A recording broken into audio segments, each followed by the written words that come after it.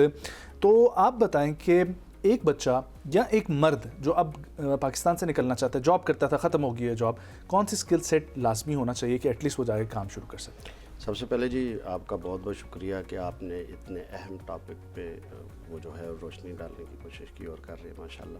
دیکھیں ابھی اس وقت الحمدللہ کہ پورے پاکستان میں پوری جو ریونیو جنریٹ ہوتا ہے, مطلب پورے سال کا تقریباً کوئی 8 لاکھ بچہ باہر جاتا ہے, اور اس سے جو ریونیو جنریٹ ہوتا ہے تو وہ میرے حال میں کوئی $37 بلین جو ہے ہمیں آتا ہے, ریمیٹنس جو آتا ہے. ٹھیک ہے, اب اس وقت جو ضرورت ہے مزید پاکستان میں جو بچوں کو موٹیویشنس کے لیے, وہ میں یہ سمجھتا ہوں کہ ٹیکنیکل سکل ان کو دی جائے, سافٹ سکل ان کو دی جائے, اور دین ان کو جو ہے باہر کنٹریوں میں بھیجا جائے. جیسا کہ سر سکلز کے کون دیکھیں جی اس وقت بیسیکلی کیونکہ ہمارا یہی ایک فیلڈ بھی ہے اور اس کو ہم دیکھ بھی رہے ہیں. دیکھیں بیسیکلی ہم نے 3 طرح کی کیٹیگریز بنائی ہوئے ہیں. جن لوگوں نے تعلیم نہیں لی تو ان کو ہم کوئی مکینیکل یا سول کا کام سکھا لیتے ہیں, اور جن کے پاس تھوڑی بہت تعلیم ہے تو ان کو ہم آئی ٹی کی طرف لے کے آتے ہیں. تو اس طرح سے جیسے اب نیف ٹیک ہے, اس وقت نیف ٹیک جو ہے بہت زبردست کام کر رہا ہے, بہت زبردست کام کر رہا ہے. تو میں یہ سمجھتا ہوں کہ اس طرح کے لڑکے یا لڑکیاں کوئی بھی نیف ٹیک کے ساتھ اگر ریلیٹڈ ہوں تو ان کو اچھی اسکل مل رہی ہے اور وہ باہر جا سکتے ہیں. اگر ہم اسکلفل ایجوکیشن سے پہلے کی بات کریں, سپوز کہ کوئی جانا چاہ رہا ہے یا پھر وہ جو ہے اسٹڈی کی خواہش مند حضرات ہیں, یا پھر وہ وہاں جا کے کوئی نہ کوئی کام کرنا چاہتے ہیں but they don't have like any skills, اور وہ وہاں جا کے اسٹل کام کرنے کے خواہش مند ہے. سو وہاں جا کے ڈو یو تھنک کہ ان کو کسی سے پاکستانی کمیونٹی وہاں پہ جو آباد ہو ان سے رابطہ کرنا چاہیے, یا پھر وہاں جا کے خود جو ہے کام ڈھونڈنا چاہیے, یا پھر وہاں جا کے کوئی اسکلفل ایجوکیشن کیونکہ وہ بہت کاسٹلی ہو جاتی ہے؟ دیکھیں میم بات یہ ہے کہ اس وقت پورے پاکستان میں سمجھتا ہوں کہ HRD منسٹری سے کوئی 5000 پروموٹرز ہیں جن کو گورنمنٹ آف پاکستان نے ایک لنسس پرووائڈ کیا ہوا ہے. اکثر لوگ ڈنکی لگا کے جاتے ہیں تو وہ ان لوگوں کے ہتھے چڑھ جاتے ہیں جو ایجنٹ مافیا ہوتا ہے. میں سمجھتا ہوں کہ جو یہ گورنمنٹ آئی ہے اس نے بہت زیادہ کام کیا ہے کہ ڈنکی کو رکوایا ہے. ٹھیک ہے, تو ہمارے یوتھ کو یہ چاہیے کہ جب بھی انہوں نے باہر جانا ہے تو وہ کم سے کم جو ہے وہ HRD منسٹری اور ان کے علاوہ جو OEPs ہوتے ہیں ان سے رابطہ کیا جائے, اور جو ہماری بیورو آف امیگریشنز ہے اس کی ویب سائٹ کے اوپر پوری جابس کا وہ ہوتا ہے, تو وہ ایزیلی وہ کسی بھی ملک جا سکتے ہیں. چلیں ٹھیک. اچھا یہ بتائیے کہ جو پہلے سے ہی باہر مقیم حضرات ہوتے ہیں, ٹھیک ہے, پاکستانی ہولڈرز ہوتے ہیں, لیکن بہت سارے لوگ ڈیول نیشنل بھی ہوتے ہیں, وہ بہت سالوں سے پاکستان نہیں آئے ہوتے, تو ان کے یہاں جو زمینیں اور جائیدادیں ہوتی ہیں ان پہ موسٹلی میں نے بہت کیسے کیسز دیکھے ہیں جو ان پہ قبضہ ہو جاتا ہے. اس کے بعد آپ کو کیا لگتا ہے کہ کیا ان کا اوورسیز کا کوئی اس طرح کا محکمہ ہے جو ان کو اس میں ہیلپ آؤٹ کرتا ہے, کیونکہ ان کے کیسز بھی سال ہر سال چلتے رہتے ہیں اور انفیکٹ وہ خود آتے بھی نہیں ہیں, تو اس کی وجہ سے وہ مزید تاخیر کا بھی شکار ہو جاتے ہیں. دیکھیں میم سب سے پہلے تو ہمارے CWO اور ہمارے جو ایمبیسڈرز ہیں ہر ملک میں وہ موجود ہوتے ہیں, تو ہمیں تو یہ چاہیے کہ اگر ہمارے ساتھ کوئی ایسا مس ہیپ ہوتا ہے تو ہم سب سے پہلے اپنے CWO سے اپنی ایمبیسی سے رابطہ کریں کہ ہم نے یہ چیز لی تھی اور یہ اس طرح ہمارے ساتھ ہو گیا. تو میں یہ سمجھتا ہوں کہ جب سے محسن نقوی صاحب آئے ہیں تو انہوں نے اس چیز کے اوپر بہت زیادہ جو ہے فوکس کیا ہے, اسپیشلی اوورسیز پاکستانی کے لیے, کہ یہاں پہ اگر ان کی کوئی جائیداد کا کوئی نہ کوئی ایسا ایشو بنتا ہے تو اس کے اوپر ایک دو سوال جو پوچھے جاتے ہیں باہر جانے سے متعلق, اس میں ایک یہ ہے کہ ہم آج کل آف لوڈنگ بہت زیادہ دیکھ رہے ہیں, اور بچے کہتے ہیں کہ ہم وزٹ کے لیے بھی جا رہے تھے, ہمیں روک دیا گیا. کچھ لوگ کہتے ہیں کہ ہمارا آلریڈی ویزا تھا, ہم ایئرپورٹ پہ پہنچے تو ویزا کینسل ہو گیا. کچھ لوگوں کو یہ مسائل درپیش ہوتے ہیں کہ ان کو آف لوڈ اس وجہ سے کیا جاتا ہے کہ ان کے پاس جس طریقے سے کیس بھی محسن نقوی صاحب کے سامنے آیا کہ وہ ڈرائیونگ لائسنس ہی نہیں تھا اور وہ ڈرائیونگ کے لیے سعودیہ جو ہے بندہ جا رہا تھا. لیکن کچھ لوگوں کے ساتھ یہ بھی ہوتا ہے کہ ان کو جہاز سے اس لیے اتارا جاتا ہے کہ جی آپ کا پاسپورٹ جو ہے وہ ایکٹیو نہیں آ رہا ہے. دیکھیں اس میں نا کافی ساری ٹیکنیکل ایشوز آتے ہیں. دیکھیں پہلے کافی ساری آف لوڈنگ ہوئی، پھر کیونکہ میں پیپا کا وائس پریزیڈنٹ بھی ہوں اور ہماری میٹنگز جو ہے اس وقت چودھری سالک صاحب سے بھی ہوئیں جو ہمارے منسٹر ہیں ایچ آر ڈی منسٹری کے. پھر اس کے بعد اس وقت ہمارے ڈی جی ایف آئی اے کے ساتھ بھی میٹنگز ہوئی، تو اس کے اوپر پراپرلی بات ہوئی. تو انہوں نے ہم سے یہ کہا کہ جو بچہ پروٹیکٹر کروائے گا بیورو آف امیگریشن یا جو پروٹیکٹر آفس ہے امیگریشنز کا وہ کروائے گا تو اس کو آف لوڈ نہیں کیا جائے گا. اب کیا ہوتا ہے یہ ذرا بتائیے. یہ جی بیورو آف امیگریشن کا ایک اس سے یہ ہوتا ہے کہ ویریفیکیشن آپ کی ڈاکومنٹیشن کی ویریفیکیشن کے ورک کے لیے جاتے ہیں تب اس سے پہلے یہ تھا کہ جب آپ کام کے لیے جاتے تھے تو دیکھیں میم اب کچھ ایسے کیسز آئے ہیں جو بچے عمرے پہ گئے، مطلب ایک بچہ ہے وہ یہاں پہ دہاڑی کا کام کرتا ہے لیکن وہ عمرے پہ جا رہا ہے اور عمرے سے وہ سیدھا سعودی عرب جا کے وہاں سے ہی وہ ڈنکی کی کوشش کرتا ہے. ایسے کیسز آئے ہیں، ایف آئی اے نے بہت سارے ایسے کیسز پکڑے ہیں اور وہ پروف ہوئے ہیں کہ واقعی یہ لوگ ڈنکی کر رہے تھے. تو ہم یہی چاہتے ہیں، ہم اپنی گورنمنٹ سے یہی مطالبہ کرنا چاہتے ہیں کہ دیکھیں اس وقت یورپ کنٹریز بہت سارے ویزے دے رہی ہیں، بہت سارے ویزے دے رہی ہیں. ہمیں پرابلم کہاں پہ آتا ہے کہ وہاں پہ ہمیں ورک پرمٹ بھی مل جاتا ہے سارا کچھ، یہاں پہ جو اپائنٹمنٹ ہے ایمبیسیز میں اپائنٹمنٹ نہیں ملتی، جو 1.5 سال 2 سال نہیں ملتی، جس کی وجہ سے لڑکے جو ہے وہ ڈنکی کے پروسیس کی طرف چلے جاتے ہیں. ہاں تو وہ کیا کہتے ہیں کہ اگر 1.5 سال کے بعد بھی اگر ان کو اپائنٹمنٹ ملے گی تو شورٹی جی نہیں ہے تو اگر بالفرض وہ 1.5 سال کے بعد بھی ریجیکشن ہوتی ہے تو وہ لڑکے کا مائنڈ سیٹ یہ بنتا ہے کہ میں کیوں نہ کوئی شارٹ کٹ رستہ، میں کیوں نہ کسی اللیگل طریقے سے آسانی سے. اچھا سر، یہ آپ نے بہت اچھا پوائنٹ ریز کیا. بہت سارے لوگ یہاں سے جاتے ہیں مختلف طریقہ کار سے، ادھر پہنچ کے اسپین اٹلی کی اس وقت امیگریشن اوپن ہے، وہاں پر جا کے آپ جیسی امیگریشن فائل کریں، ایون وہ پاپ فرانسس جو ہیں ان کی جانب سے بیان پورا جو ہے وہ آرڈر جاری ہوا ہے کہ کوئی بھی جاندار چیز ٹیریٹری کے اندر آتی ہے تو اس کی حفاظت کرنا آپ کے دین کا حصہ ہے، اس لیے بھی انہوں نے امیگریشن اوپن رکھی ہوئی ہے. لیکن پاکستان سے ڈائریکٹلی جب آپ اپلائی کرتے ہیں تو وہی والا مسئلہ کہ آپ کو اپائنٹمنٹ تک نہیں ملتی. بہت مشکل ہے سر. یہ وجہ کیا ہو سر؟